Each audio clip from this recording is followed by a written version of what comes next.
안녕하세요. 축구장이 시간이 왔습니다. 날이 좀 많이 이제 더워졌어요. 네, 뭐 초여름 이제 들어왔죠. 어제 운동하다가 온 것 같아요. 네, 저 더워가지고 원래 겉옷이 있었는데 네. 벗었어요. 땀이 너무 많이 나가지고. 근데 원래 이렇게 운동 옛날에 어릴 때 축구 선수를 했었잖아요. 네, 초등학교 때까지 했었고.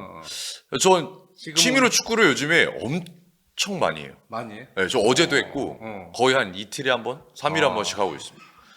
저도 이제 그 몸을 좀 만들어야 될 것 같아서 오, 운동을 이번 여름부터 제가 지금 거의 10년째 운동을 안 하고 있습니다. 네, 그래서 원래는 근육이 약간 있었는데 근육이 많이 빠지고요. 그래서 이제 운동을 좀 시작하면서 체중도 좀 빼고 그럴까 지금 생각 중입니다. 이번 여름에 좀 결심을 했어요. 오, 그래서 그냥 이 상태로 계속 가면 네. 몸이 망가져요. 아이고, 왜 그러세요? 근데 진짜로. 운동 신경이 굉장히 좋으시다고 제가 저도 얘기를 운동을 들어요. 했어요. 네, 어릴 때. 들었습니다. 그러니까 그렇습니다.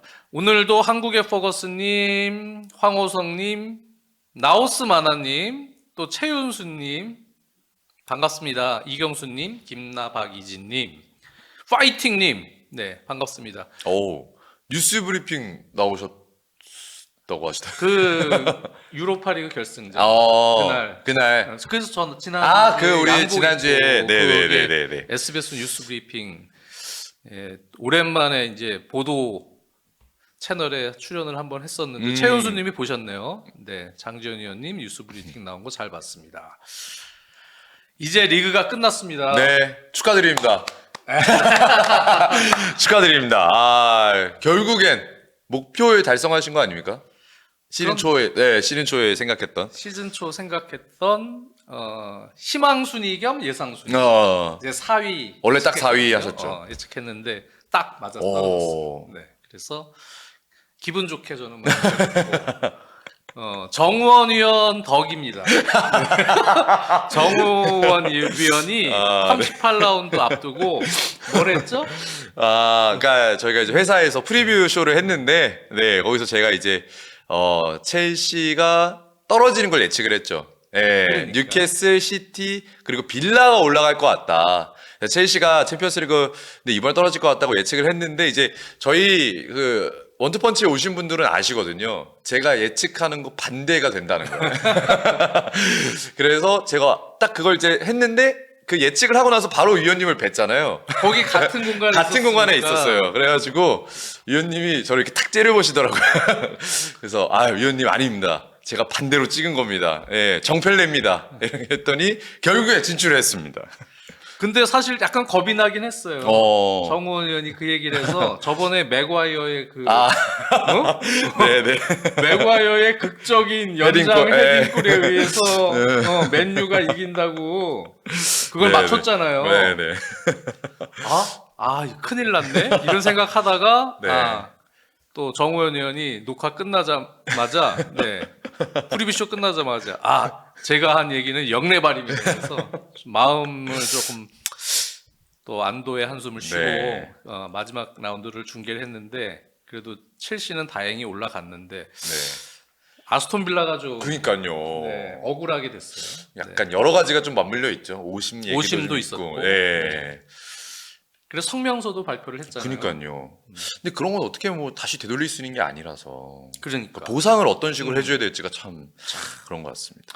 그렇습니다. 좀 이렇게 운이 좀 나쁜 상황이었죠. 비교도 되는 상황이었는데. 그리고 노팅엄이랑 결전을 좀 많이 걱정하셨잖아요. 사실 위원님이. 좀 뭔가 노팅엄이 좀 흐름이 좋았던 시기가 있었으니까. 저는 오히려 노팅엄전은 이길 것 같았어요. 그렇게 여기서도 얘기했고 1승 1무 정도 38라운드 얘기했는데 그러세요? 왠지 노팅엄 원정은 오도이가 나와도 확실한 컨디션이 아닐 거고 그쵸. 네. 부상이었기 때문에 네. 그리고 무릴로 선수도 복귀 이후에 확실한 컨디션이 맞아요. 아닐 것 같았는데 네. 노팅엄은 사실은 제가 좋았을 때 경기 특히 후반기에 한창 좋았을 때를 보면 무릴로 오도이가 사실은 중요하거든요. 그러니까 두 선수가 정상 폼이 아닌다면 그래도 최소한 지진 않을 거다. 어. 근데 이길 확률이 더 크다. 음. 그래서 그렇게 뭐 여기나 아니면 이스타 TV 가서도 네. 뒷담화에서 그렇게 예상을 음. 했고, 그리고 맨체스터 유나이티드는 오히려 유로파리그 우승을 못해도 마지막 라운드 홈 경기인데 그 동기부여가 있으니까. 거기서 그 마지막 홈 경기까지 망치진 않을 거다. 아마 오히려 그때 조금 집중력을 발휘할 것이다. 근데 물론 뭐 약간 오심도 있고 약간 그런 부분이 있긴 했지만 회장도 나왔고. 또 네. 제 예상대로 맨유가 또 선전을 했죠. 그렇죠. 잘했죠. 네, 그래가지고 맨유가 이기면서 꽤 됐어요. 그래갖고 음. 저는 그래서 사실은 챔스는 갈 거라고 마음속으로는 예측을 좀 하셨군요. 확신을 갖고 있었는데 오. 그래도 다행히 또 제 생각대로 돼서 다행입니다. 네. 막판 흐름이 그 좋았잖아요. 첼시가 막판에. 막판에 뉴캐슬전 빼고는 다 그래도 막판에 괜찮았죠. 승률이 좋았어요. 네. 4승 1무였나? 네. 계속 한 번 비기고 한 번 지고, 지고. 한 번 네. 지고 나머지 경기는 다 이겨서 좋았죠. 그래서 어쨌든 첼시 올라갔고 기분 좋게 저는 마무리가 됐습니다. 이제 남은 거는 컨퍼런스, 네, 목요일 새벽이랑 그리고 이제 챔피언스리그 결승이 남았는데 어때요? 올 시즌은 정말 챔피언스리그 결승보다 우리나라 축구 팬들에게 유로파리그 결승이 훨씬 더 관심이 많았던 유일한 시즌인 것 같아요. 그렇죠. 네. 시청률도 대단히 많이 높게 나왔을 것 같고요. 실제로 뭐 SNS를 많이 안 하시잖아요. 많이 안 하는 게 아니고 아예 안 하시잖아요.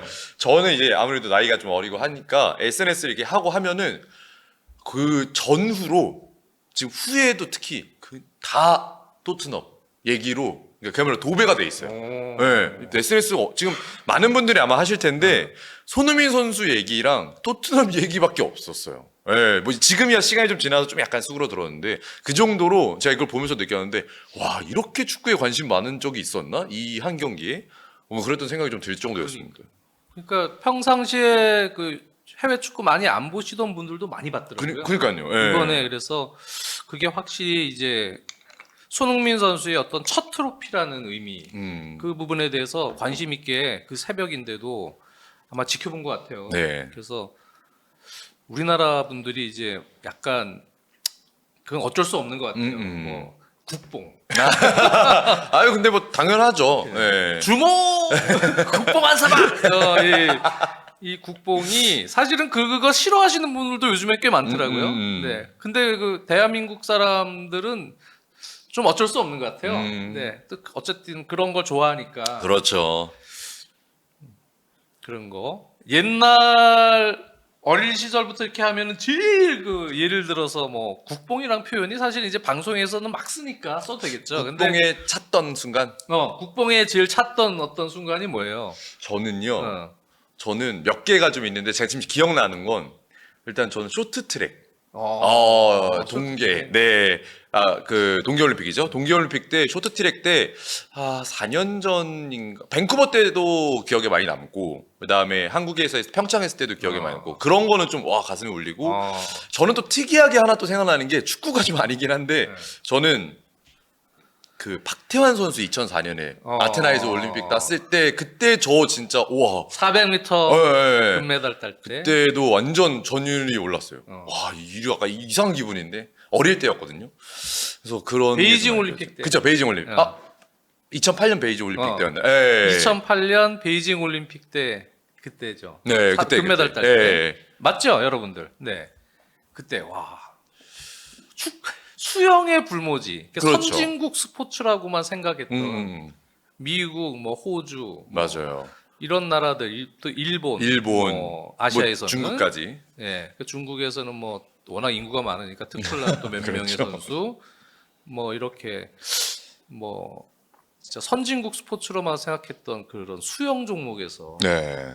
특출난 선수가 툭 튀어나와서 그니까요. 400m에서 키도 크지 않은데 금메달을 따면서 또 국뽕 치사량이 많이 올라갔죠. 네, 한국의 퍼거스님, 네 맞아요. 2008년 베이징 올림픽 그렇죠.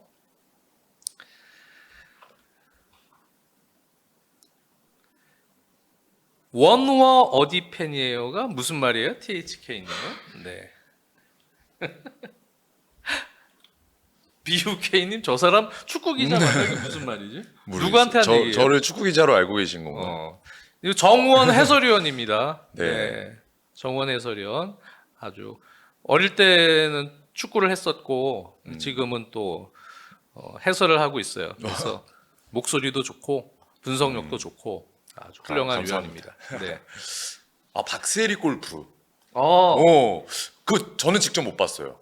그때도 이제 IMF 시기니까. 그러니까요. 예. 네, 98년. 예. 네, 98년에 US 여자 오픈. 그거 어떻게 다 기억하세요? 저는 스포츠를 좋아해서 다 기억해요. 그래서 그때 이제 태국에 예. 그 여자 이름 뭐였더라? 추키타리안인가? 뭐였죠? 하여튼 태국 여자분이랑 마지막까지 이제 18라운드에서 골프가 이제 18라운드까지잖아요. 네.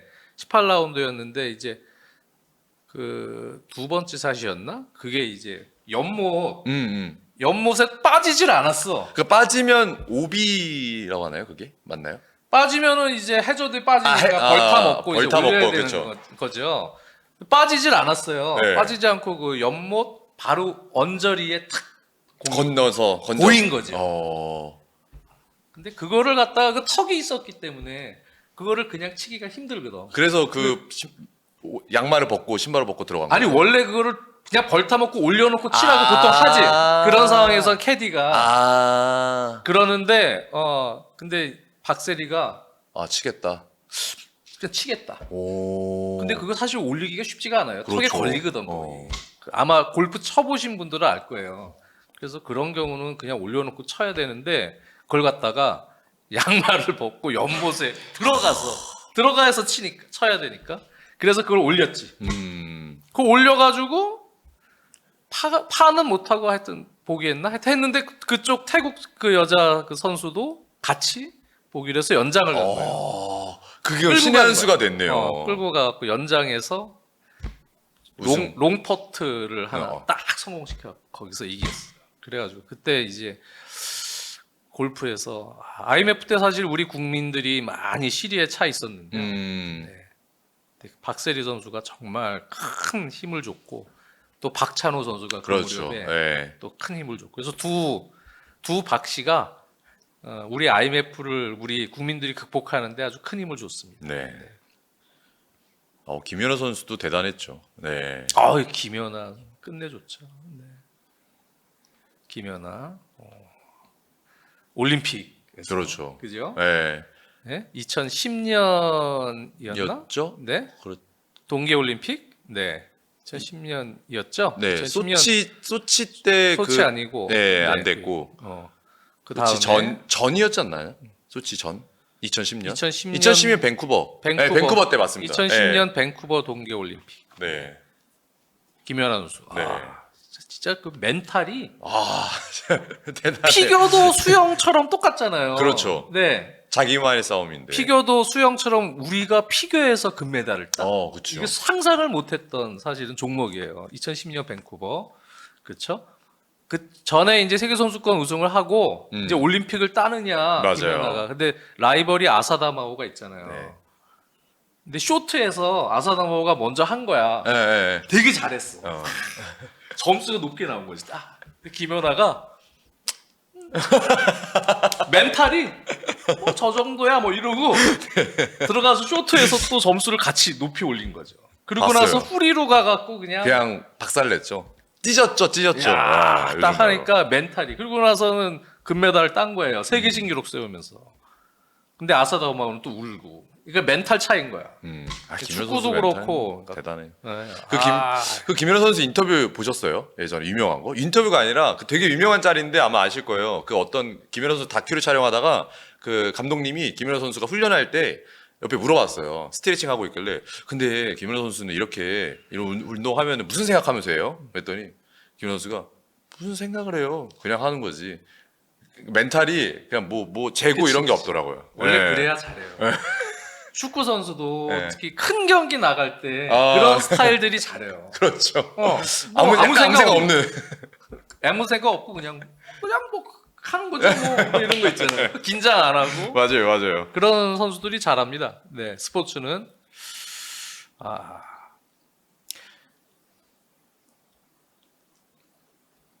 자, 준맥스님이 박찬호, 박세리가 진짜 힘든 시기에 네 얘기를 했고요. 스포츠의 힘은 정말 위대한 것 같습니다.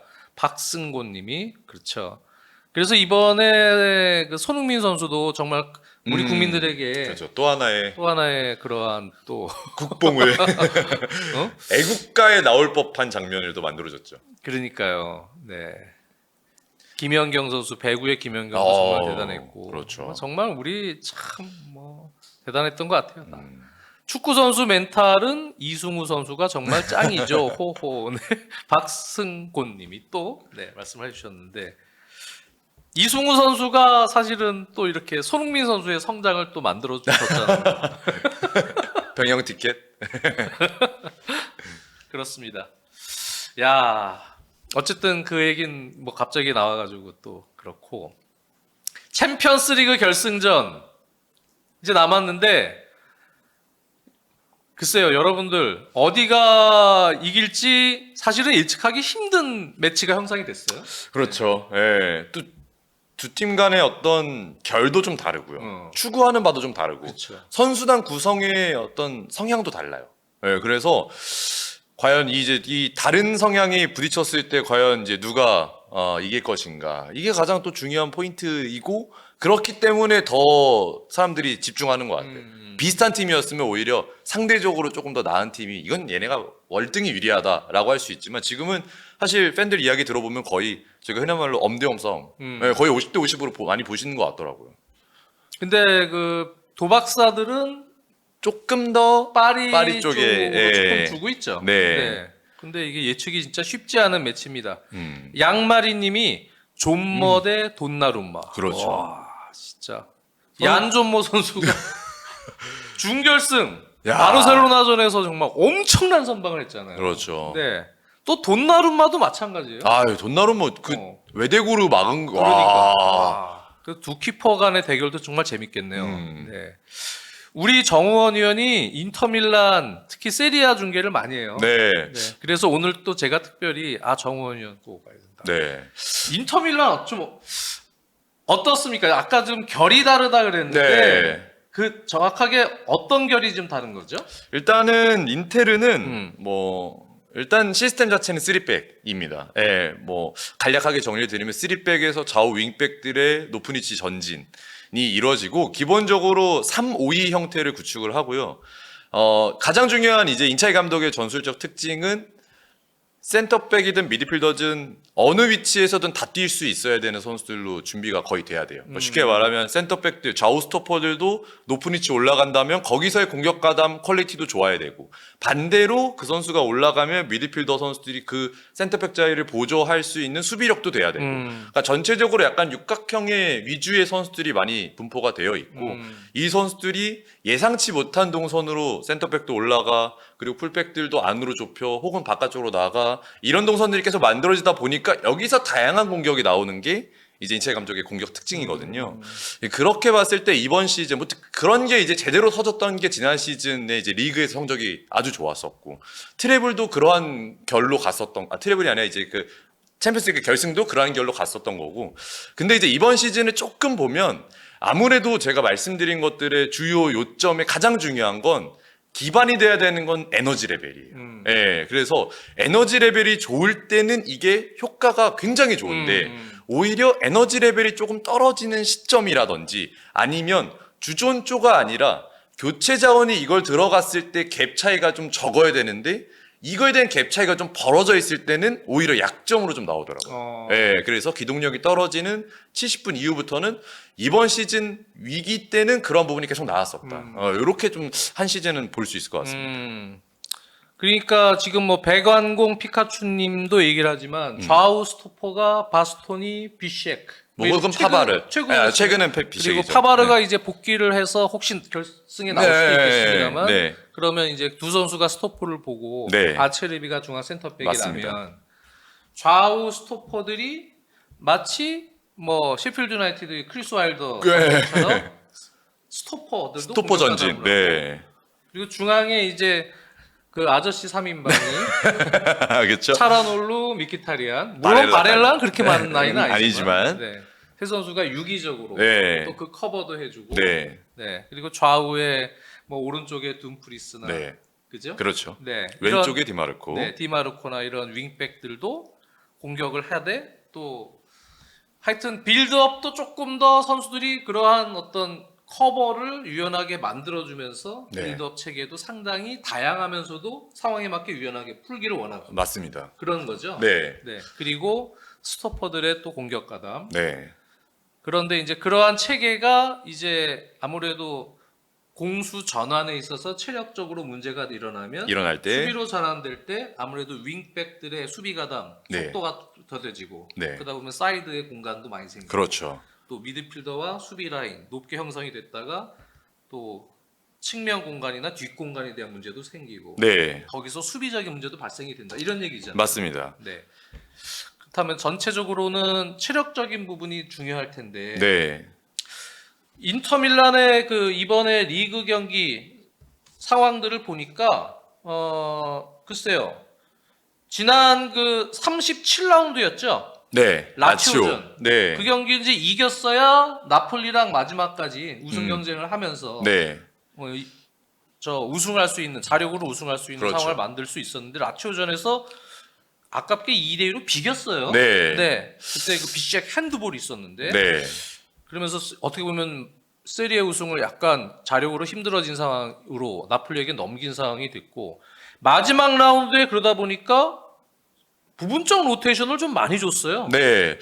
이차희 감독이 결국에는 이제 뭐 많은 분들이 아시겠지만 세리에 우승 결정전이 플레이오프로 넘어갈 수 있기 때문에 단판 승부로 넘어갈 수 있는 여지가 있어서 그 두 경기만 앞서서 좀 떼서 했어요. 네, 왜냐면 이제 인테리가 챔피언스리그 결승전이 있기 때문에 그 일정까지 고려해봤을 때 조금 더 한 이틀 정도 앞으로 당겨서 했는데 이제 동시간대 두 경기만 펼쳐지다 보니까 우승 결정전이 펼쳐지다 보니까 주전조를 벤치에 두고 나폴리의 현 상황을 보다가 만약에 여기서 변수가 발생하게 되면 그때 투입을 할 생각이었던 것 같아요. 예, 그것까지 생각을 했던 것 같아요. 예. 그러다가 이제 결국 이거 좀 힘들 것 같다 하니까 아체르비, 둠프리스, 바스토니, 튀람, 라우타로 마르티네스, 미키타리안 다 벤치였어요. 맞아요. 네. 예. 그러면 이게 오히려 챔피언스 리그 결승을 대비하는 차원에서는 체력적인 안배가 좀 된 거 아닙니까? 그렇죠. 네. 저는 사실 경기 결과, 리그의 경기 결과는 좀 별개로 어쨌든 챔피언스리그 결승전이 확보된 이후부터는 계속해서 백업 자원들이 주축 그 베스트 11에 뛰었거든요. 근데 이거는 결국에는 인테리에게 나중에 호재가 될 수 있는 게 거기서 전술적 실험도 했었어요. 뭐 잘렙스키 같은 경우는 윙백이었지만 중원 3명이 기동력이 떨어질 때 대체 자원이 결국에는 프라테시 혹은 뭐 지엘린스키, 아슬라니가 명확하게 해주지 못했거든요. 그러니까 계속 고민이 있었는데 활동량은 좋은 잘렙스키를 안으로 넣으면서 3미드 중에 하나 넣으면서 골도 넣었죠. 네, 실험도 했었어요. 골도 넣었고. 그러니까 그런 여지도 생겼고 백업 자원들이 컨디션을 올릴 수 있는 한 두세 경기 리그를 했기 때문에 결국에 만약에 연장전까지 간다면 그 경기가 오히려 그 자원들이 이제 컨디션이 올라오는 시점에서 해줄 수도 있기 때문에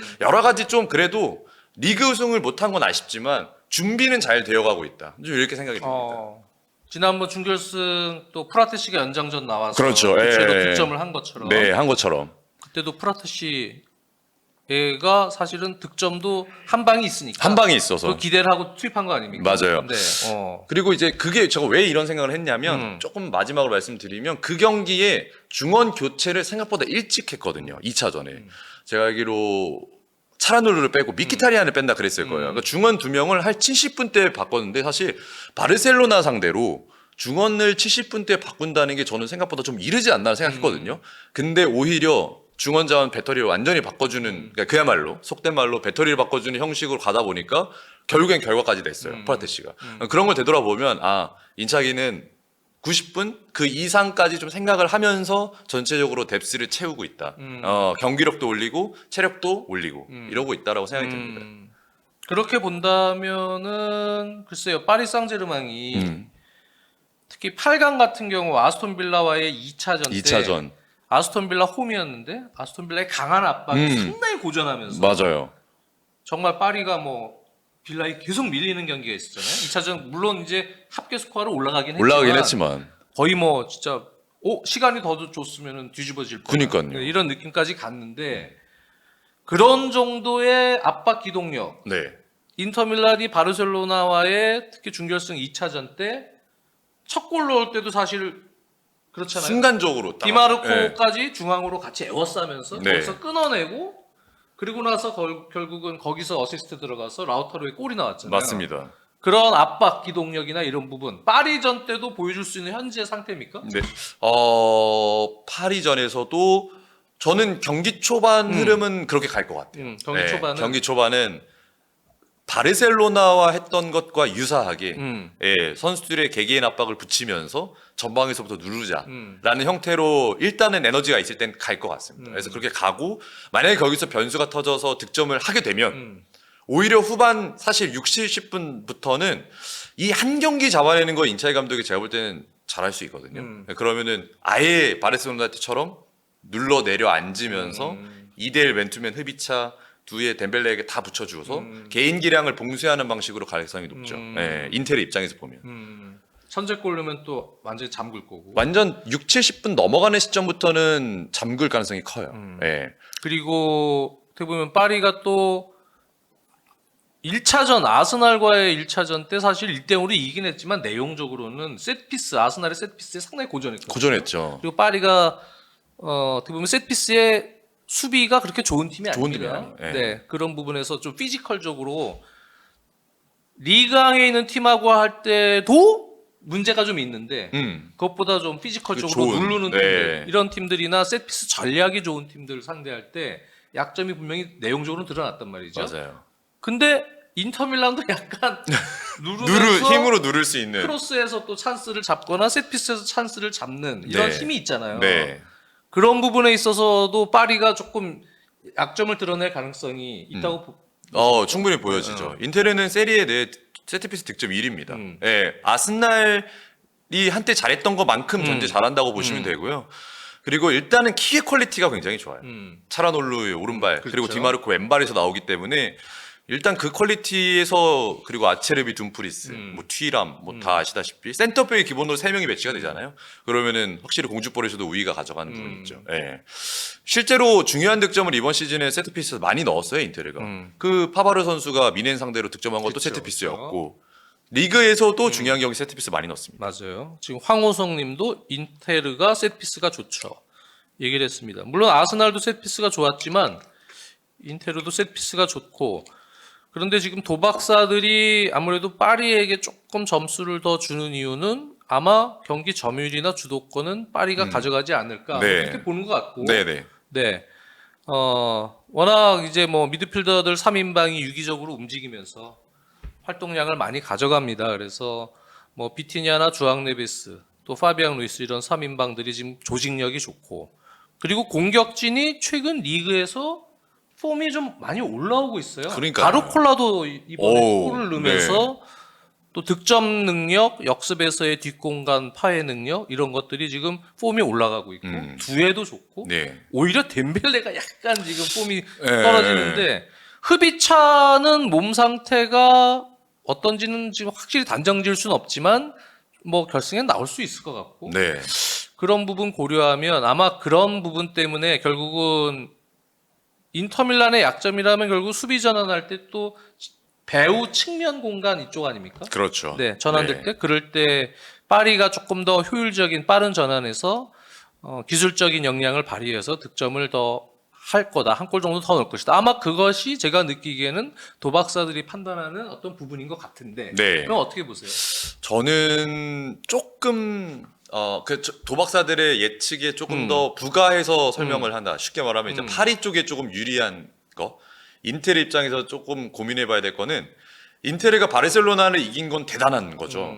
근데 바르셀로나를 왜 이길 수 있느냐는 되돌아보면은 야마를 잘 막아서였어요. 그러니까 결과적으로 봤을 때는. 근데 바르셀로나 입장에서는 야마를 서포트해줄 수 있는 풀백이 없었어요.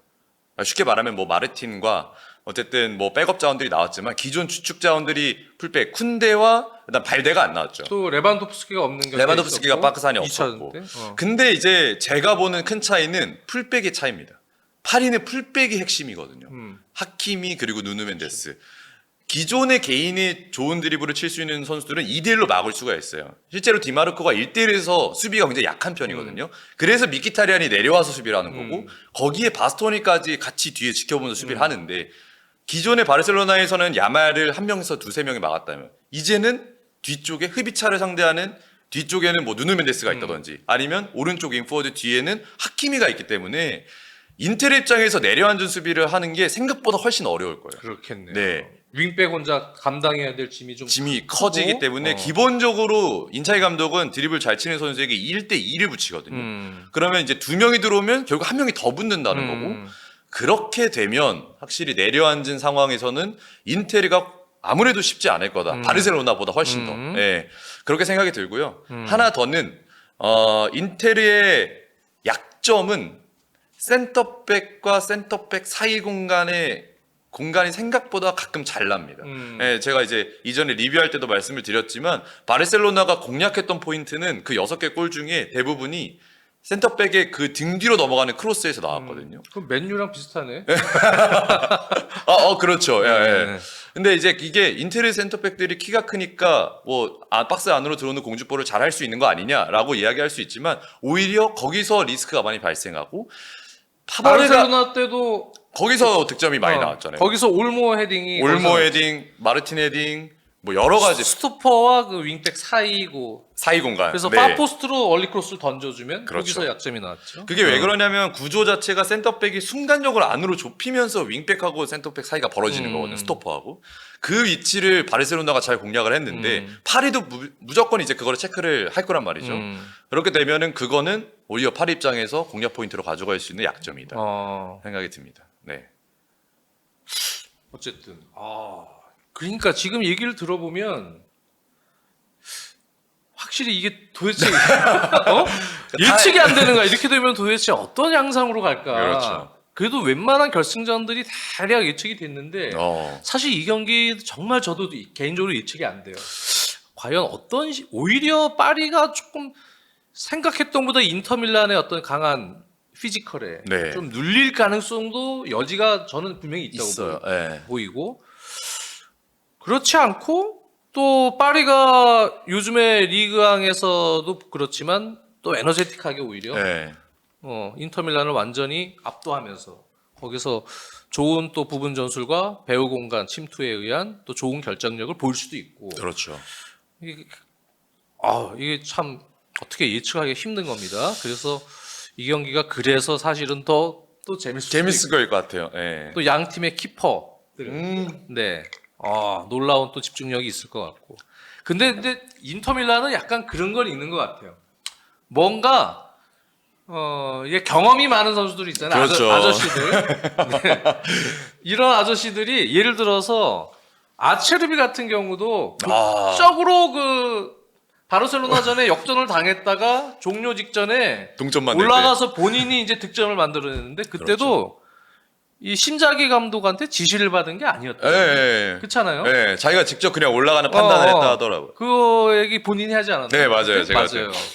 그때도 본인이 판단해서 내가 올라가야겠구나. 그리고 올라가갖고 결국은 그 끝까지 그 포기하지 않고 그 뭔가 그 반전을 일으킬 수 있는 그 힘이 좀 느껴지거든요. 네. 특히 이 챔피언스리그 같은 경기들. 또 단판 승부에선 더 더 중요하죠.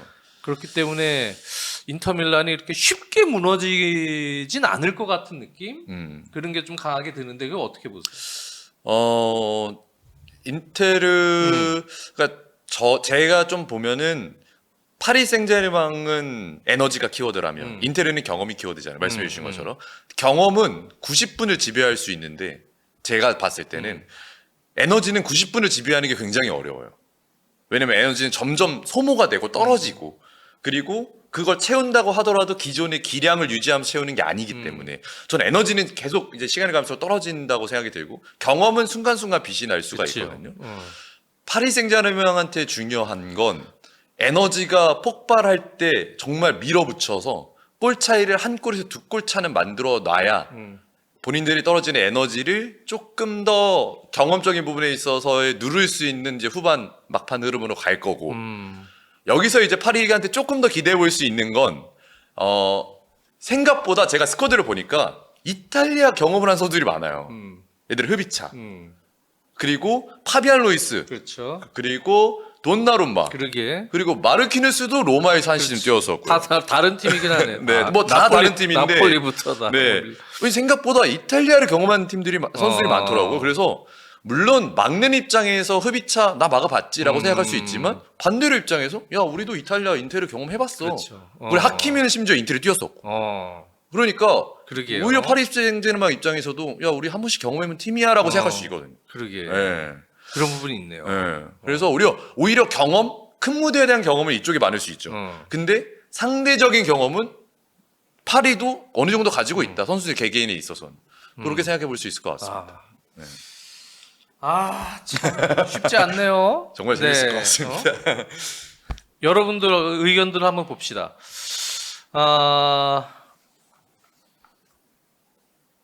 황호성님이 저는 누누 멘데스, 하키미가 키맨이라고 봐요. 네. 좌우 풀백들 특히 누누 멘데스, 하키미의 공격 가담에서 찬스들 많이 잡죠. 그렇죠. 둘이 인테리를 공략하느냐 아니면 공략 당하느냐의 여부가 중요할 것 같음. 결국은 누누 멘데스, 하키미가 수비적으로 많이 눌려지는 상황이 많이 연출이 될수록 득점의 파괴력이 좀 그렇죠. 떨어질 것이다 이렇게 보는 입장인 것 같고 네. 파리 상제르맹이 본인들의 플랜대로 경기를 주도할 수 있어야 되겠다. 뭐 이런 얘기인 것 같습니다. 그리고 아체르비는 종종 공격 올라가는데 그게 거기서 오른발 골로 이어질 줄은 그렇죠. 물론 양발 다 쓰지만 양발 다 그렇죠. 쓰지만. 왼발도 많이 쓰기 때문에 네. 다들 풀백을 그리고 많이 보시는구나. 베르가모님은 저도 디마르코 하키미 라인에서 승부 결정날 것 같다. 두 분 다 그러니까 여러분들이 다 풀백을 많이 포커싱 하시는 것 같아요. 풀백과 윙백에 대해. 특히 둠프리스도 파이팅님이 둠프리스 키맨이죠. 딸깍 한 방 그렇잖아요. 네.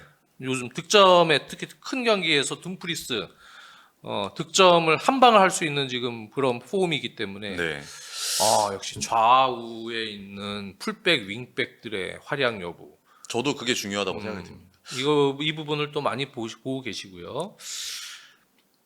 파이팅님은 야말이라서 인테르 수비 잘 공략한 거지 파리 공격진은 글쎄요 라고 했습니다. 네. 야말이 뭐 엄청난 원더골을 넣었었죠. 어우. 네.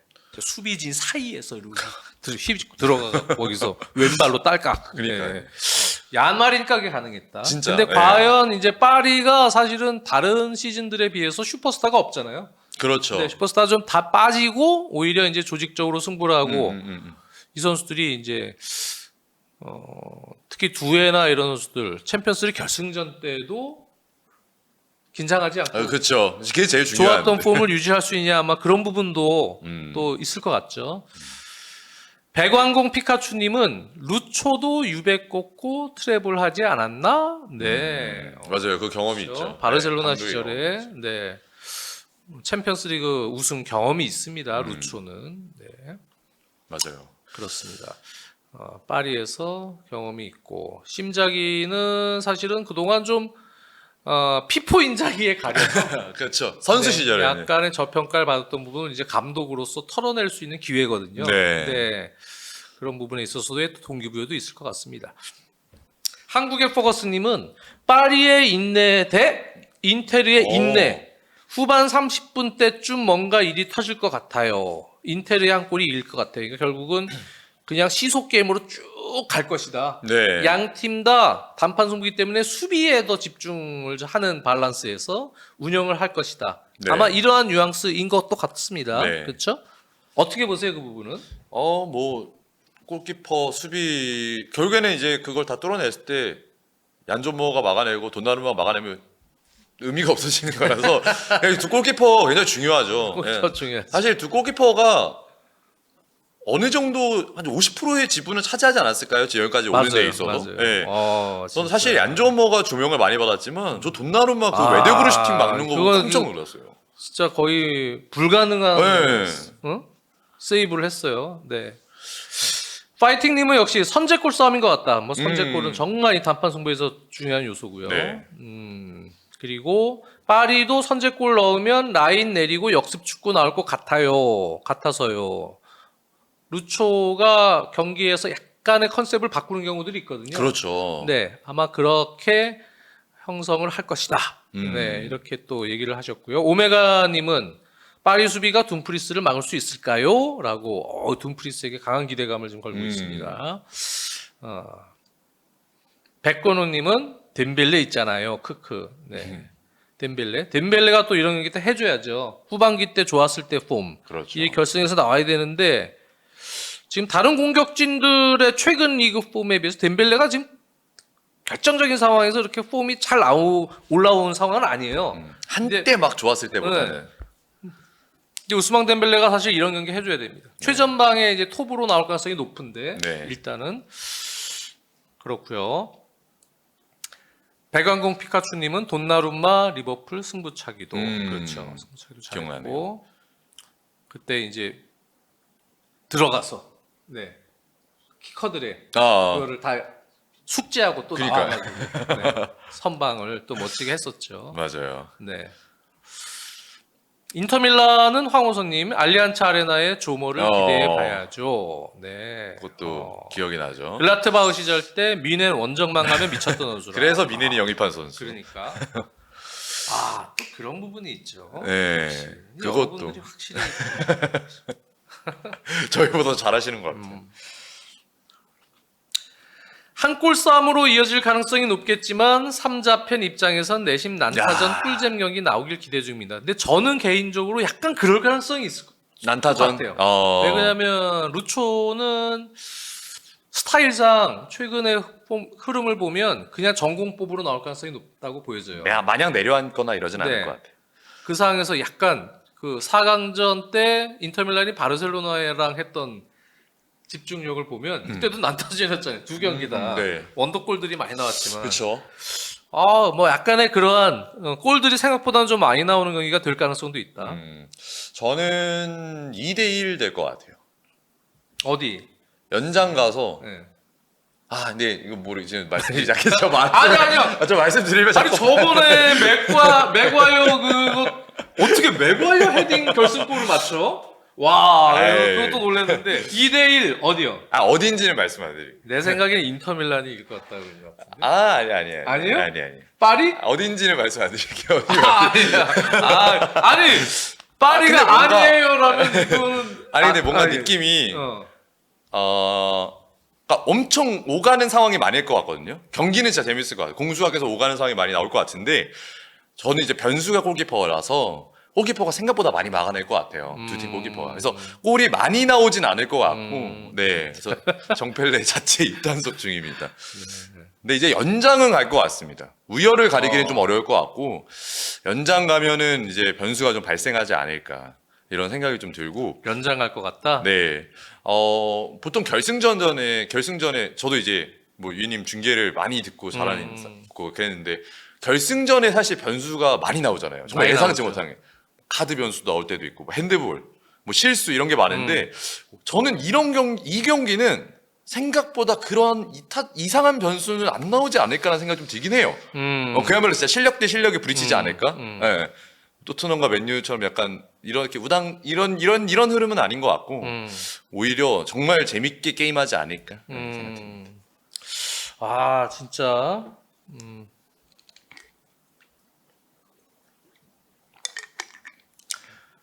저는 50대 50을 보긴 합니다만 네.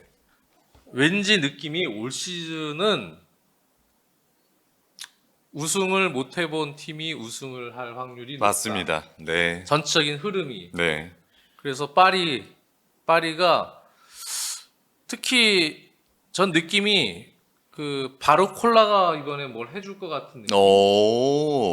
네. 좀 최근에 폼이 좋고. 최근에 폼이 좋고 뭔가 지금 딱 바짝 올라간 느낌. 그러네요. 뭐 선발일지 조커일지는 모르겠습니다만 파리의 신승 같은 느낌이 좀 듭니다. 네. 성불의 시즌이라고 그렇죠. 그렇죠. 네, 진짜 그렇더라고요. 그래서 결국은 이제 챔스 우승 비기어를 한 번도 들어보지 못한 파리 생제르맹이 트래블을 또 달성을 하는. 아, 네. 그러한 시즌이 되지 않을까 그냥 느낌이에요. 음. 네, 개인적으로는 그래요. 그렇습니다. 그 얘기는 제가 이미 8강 때부터 계속 했거든요. 성불. 왠지 파리가 우승할 것 같다. 올 시즌에 우승을 못 해본 팀이 우승할 것 같다. 올 시즌은 그 얘기를 계속 했었는데 결국은 파리가 올라왔거든요. 그런 느낌. 네. LJB님이 역시 장지현 추가할 못. 역시 저를 너무 잘하시네요. 네. 인터밀란 팬이신 것 같은데. 그럴 수도 인터밀란 있겠네요. 팬들에겐 네. 는 죄송한데 그냥 재미로 하는 거니까 네, 그러니까 너무 그럼요. 신경 쓰지 마시고 그냥 그럼요. 느낌. 재미로 하는 거니까 너무 서운해하지 마시고요. 인터밀란 팬들에게는 죄송합니다.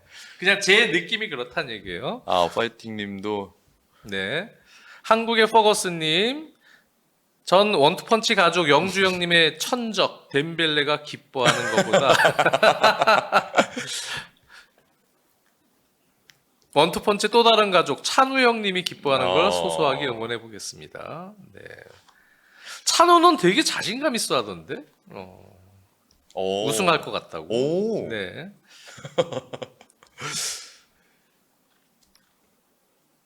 인테르는 왜 성불 얘기인가요? 챔 우승 여러 번 아니 파리가 파리가 우승을 못 해봤으니까. 인테르도 근데 우승한 지는 오래됐어요, 챔피언스 리그. 그쵸. 네. 트래블 시즌에 우승하고 우승 못 예, 했으니까. 조세 무리뉴 감독 때. 네. 죠 우승이. 네, 맞습니다. 60년대 2번 하고 네. 3번. 3번 했죠? 네. 인터 이제 밀란이. 네 번째입니다. 네 번째. 네, 이거 네 우승하면 네 번째. 네 번째, 우승하면 네 번째. 그러니까 네. 어쨌든 그렇습니다. 네. 리프트님, 레알 팬인데 알론소 잘할까요? 챔결은 누가 이기든 관심 없어요. 저도 솔직히 관심 없어요. 네. 그렇지만 뭐 그냥 아무나 우승해라. 네. 저도 그 입장이 잘하기는 그 입장이긴 거니까. 하지만 사실은 그렇게 보는 게 제일 꿀잼입니다. 그렇죠. 그리고 네. 잘하는 사람끼리 하는 거니까. 맞아요. 제가 올 시즌 챔피언스리그 경기 중에서 제일 재밌게 봤던 경기가 네. 인터밀란 바르셀로나 2차전이에요. 그쵸. 네. 나 그 경기 저 집에서 맥주 마시면서 봤는데 너무 재밌게 봤어요. 아, 그 경기를 두 팀 다 너무 잘하고 너무 너무 잘하고. 재밌게 하고 또 뭐 일방적으로 어디로 쏠리지도 않고. 쏠리지도 않고 뭐 역전에 역전을 거듭하는 네. 명승부였지만 너무 재밌게 봤어요. 그래서 막 쟤네들 너무 특히 바르셀로나 또 너무 축구 잘하고 너무 잘하고. 그래서 네. 계속 보고 싶은 거 그런 경기가 있어요. 간혹. 계속 보고 싶다. 이 경기 90분이 그냥 더 했으면 좋겠다. 90분이 아니고 그냥 경기가 재밌는 거야. 어쨌든 그런 경기를 또 보여줬던 팀인데 인터밀란 같은 경우 파이팅님이 감사합니다. 영주행님은 자존심은 허락 안 하겠지만 그런데 덴벨레 발롱은 주기 싫으니 인터밀란 응원하실 때. 덴벨레가 발롱도르 가장 가까이 갈 수 있죠. 트래블을 하게 되면. 그러게요. 네, 이제 챔피언스리그 우승이 사실 중요하죠. 그렇죠. 네. 네. 근데 또 클럽 월드컵도 있잖아요. 그러니까요. 이번에 32개 클럽이 참여하는 클럽 월드컵을 지금 엄청나게 확대해서 6월 중순부터 네. 지금 대회를 열고 있기 때문에 거의 월드컵처럼 지금 뭐 만들려 그러잖아요. 네. 상금도 엄청 많이 지금 책정을 했어요. 두 팀 모두 나가죠? 네, 네, 그렇죠. 두 팀 그래서 모두 나가죠. 네. 그래서 지금 나가는데 참가비만 약간 차등 지급인데 거의 뭐 180억 이상, 200억 이상 막 받는 것 같더라고요. 네? 그래서 울산인데 울산 완전 대박. 울산 HD죠. 네, 울산 만약 HD. 그런 진짜 그 기사대로 된다면 오. 김주원님이 인테르 우승하면 장주현 의원님께 고백해드릴게요. 여성분이신가? 여성분이세요? 저는 고백을 받아본지 30년 된 것 같은데요. 기억을 네. 되돌아서. 진짜 그런 거 한번 받아보고 싶다. 진준선님 말씀도 재밌네요. 라리가 1등, 분데스 1등 잡고 올라온 인테르와 프리미어리그 다 패고 올라온 파리 생제르맹. 그러니까 이제 프리미어리가 끝났었잖아요. 프리미어리그가 끝났기 때문에 프리미어리그만 잡는 팀이 되느냐. 그러네요. 네. 황호성님, 장 의원님 파리 대놓고 응원하셔야겠네요. 왜냐면 인테르 우승하면 고백해드린다고 해가지고. 네, 남자입니다. 곧 나왔습니다. 남성입니다. 남성이세요? 네. 제가 또 취향이 좀 이상한 취향일 수도 있잖아요. 네. 왜 단정 지으세요? 네. 고트님이 승부 차이 가서 돈나름마가 2번 막아서 파리 우승. 네. 예측을 이제 점점 이제 하시는 거죠. 승부차기 얘기를 하고 있네요. 중원 싸움이 중요할 것 같아요라고 얘기하는데 어떠세요? 네. 일단은 공통점이 좀 있는 게 인테르의 산미들과 파리 생제르맹 산미들의 공통점이 모두 그 자기네들 포메이션에서 어느 위치에 어느 선수가 뛰어도 다 뛸 수 있는 선수들끼리 되어 있어요. 그러니까 서로 유기적으로 그쵸. 계속 움직인다는 거. 그렇죠. 네. 근데 저는 이제 하나 좀 연관지어서 하나 생각해봐야 될 게 두 팀 모두 중요한 건 윙백과 풀백이 높게 올라가는 상황인데 거기서 만약에 전환이 되면 1차적으로 커버를 가는 게 파리는 중원에 있는 미드필더가 가거든요. 근데 인테르는 그 중원 미드필더가 기동력이 안 돼서 못 가요. 못 가는 경우가 많아요. 그래서 센터백이 가는 경우가 많거든요. 거기서 차이가 좀 날 수도 있어요. 센터백이 사이드로 끌려나고 오히려 가운데 있는 미드필더가 가운데로 들어오면서 센터백 위치에 들어가는 경우가 있는데 그러니까 그것만 봐도 에너지 레벨 차이는 충분히 발생할 수가 있다. 이렇게 생각이 들고 오히려 이제 뒤쪽 커버에 대한 부분이 인텔의 산미들이 오히려 시간이 가면 약점이 될 수도 있다. 네, 저는 이렇게 좀 보여집니다. 네. 특히 그리고 파리가 또 우승을 만약 한다면 주앙 네베스가 거의 미쳐 날뛰는 경기가 간혹 있거든요. 그렇죠. 진짜 엄청나게.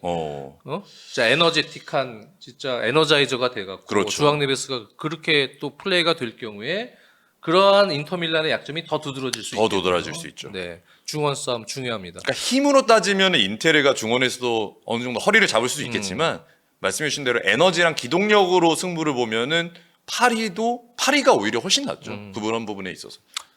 근데 결국은 이제 챔피언스리그 결승전들을 이렇게 보면 특히 이러한 팀들 성향, 아까 약간 성향 차이를 말씀해 주셨는데 셋피스에서 결정이 날 가능성이 높아요. 데드볼 상황에서. 저는 그렇게 생각을 해요. 네, 셋피스. 음. 거기서 인터밀란이 특히 전반이든 선제골 싸움이 될 경우에 결국은 셋피스 찬스들이 분명히 나올 겁니다. 그렇죠. 코너킥이 됐든 프리킥이 됐든 거기서 파리를 상대로 득점을 할 수 있겠느냐. 근데 충분히 제가 보면 그러한 피지컬은 가지고 있거든요. 그런 부분들 아마 그럴 것 같고 네. TL님은 파리가 질 듯. 네. 타렘이 나와서 아시아 선수 최초로 챔스 출전하고 우승하는 선수 될 듯. 네. 타레미가 그때도 교체로 나와서 그쵸? 프라테시 골 넣을 때 어시스트 했죠. 버텨주면서 밀어줬잖아요. 네. 타레미 그런 게 있잖아요. 네. 힘이 있고 그래서 조코 자원들이 잘해주면 인터밀란이 충분히 이제 가능한 상황이죠. 이강인은 어차피 못 나오고 근데 뭐 모르겠습니다. 명단에 들면서 조코로 나올 가능성이 아예 없는 건 아니잖아요. 이강인 선수가 요즘에는 아예 나오질 못했지만 분명히 뭐 파리가 뒤지고 있거나 골을 네. 넣어야 되는데 미드필더들이 여의치 않고 네. 활약이 그러면 이강인 선수 같은 또 하나를 만들어줄 수 있는 선수를 투입할 수 있으니까 네. 그건 모르는 겁니다. 오히려 교체 자원들은 제가 봤을 때는 파리가 훨씬 나아요. 오히려. 네, 인테르는 교체 자원들이 제대로 잘 해줬던 게 자이르 에메리, 하무스, 오히려 하무스, 뭐 그다음에 이제 2선에서 또 한 명, 뭐 그렇죠. 누가 두에나 될지 바르콜라 모르겠지만. 뭐 이런 한 명. 네, 뭐 그런 이- 유형들. 훨씬 더 효과적이고 인테르는 사실 프라테시가 아주 중요한 득점을 하긴 했는데 전반적으로 시즌은 보면 좀 아쉬웠고요. 지엘린스키라든지 여러 교체 자원 타레미, 뭐 아르나우토비치 뭐 더 말씀을 안 드리겠습니다. 네. 지엘린스키도 지금 몸은 괜찮은 거죠? 몸은 괜찮. 지금 나올 이제 수 있는 훈련에는 거죠? 합류했습니다. 약간 좋지 않. 그런 선수들이 이제 컨디션이 좀 어떠냐에 또 문제가 되겠네요. 네, 이제 복귀한 선수들이 이제 순간적으로 많아졌는데 인터밀란이 그 선수들 폼이 이제 완전하다고 볼 수 없거든요. 네. 가장 네. 중요한 건 이제 라우타로죠. 라우타로가 이제 그 경기 2차전 4강 2차전 이후에 좀 경기에 아예 포함 안 되고 있으니까 근데 라우타로가 있냐 없냐에 굉장히 차이가 많거든요. 예. 두 명의 공격수가 한 명이 내려와 줘서 풀어주는 게 라우타로가 되는 거라서 라우타로가 있냐 없냐 컨디션이 어느 정도냐에 따라 좀 다를 것 같습니다. YMJ님이 이강인이 생각 있으면 이미 랭스전에 쓰였겠죠라고. 랭스전에도 결국은 투입이 안 됐습니다. 이강인 선수가. 뭐 기본적으로 이제 나오지 못할 확률이 높아요. 최근 흐름으로 보면 솔직하게. 하지만 뭐 그렇다고 해서 아예 못 나온다라고 단정 질 수는 없고요. 네. 네, 상황에 따라서 아마 생각은 분명히 하고 있을 겁니다. 레오밥 리님, 프라테시가 약간 엘리엇과인가요? 하비 엘리엇 얘기하신 것 같은데.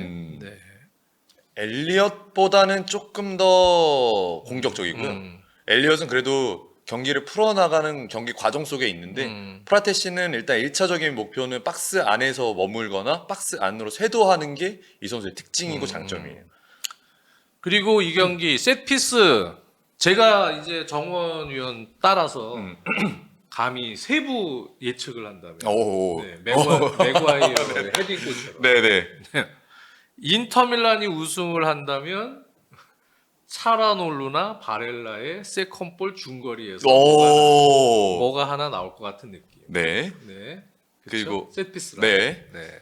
그거. 오. 네. 그리고 파리가 우승한다면 바르콜라가 왠지 어. 그냥 느낌입니다. 찍는 거야 그냥. 네. 저도 약간 오늘 이번 경기 이번에 오늘 대화도 하고 이거 준비하면서 좀 생각해봤는데 정말 예상치 못한 선수가 또 하나 할 것 같아요. 예를 들면 파초. 파초. 정말 예상치 못한. 잘했죠. 아니, 챔피언스 리그 수비- 때 네, 계속 잘했죠. 잘했죠. 마르키뉴스 이상으로. 근데 파초 이런 선수도 있잖아요. 그래서 나중에 보통 이런 경기 때 되돌아보면 야 그때 골 누가 넣었지? 근데 기억이 잘 안 나거든요.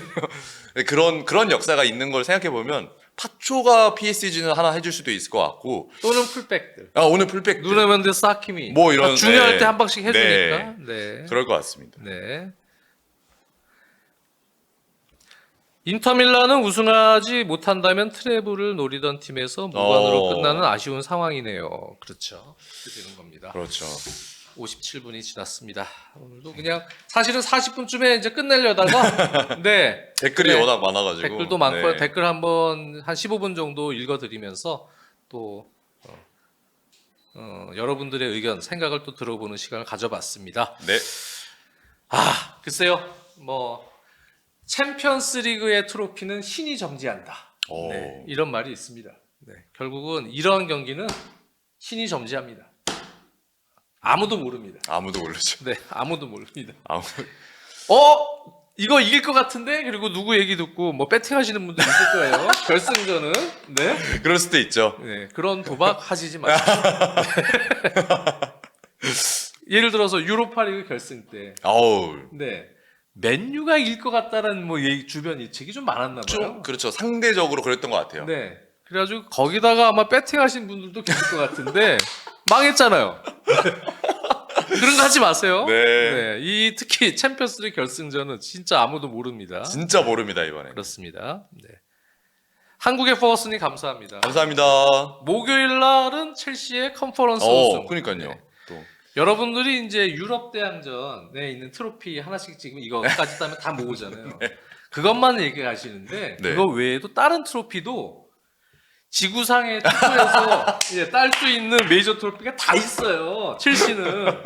그래서 첼시의 저 트로피 전시하는 데가 있어요. 네. 첼시 그 홈페이지나 아니면 이런 데 가면은 그 사진으로 사진이 있어요. 예. 거기에 종류별로 싹 있습니다. 진짜. 네. 거기 이제 컨퍼런스까지 다. 그렇죠. 컨퍼런스까지 가면은 그 트로피 종류를 이제 수집하- 관광하시는 분들, 트로피 박물관. 그렇죠. 박물관 그런 의미로 첼시를 방문하셔도 괜찮아요. 오, 그것도 의미가 네, 있겠네요. 그렇습니다. 네. 자, 오늘 여기서 마치겠습니다. 네. 결승전 또 재밌게 즐기시고요. 여러분들 여름에 또 건강 유의하시면서 오늘 여기까지 하겠습니다. 다음 시간에 봬요. 안녕. 안녕.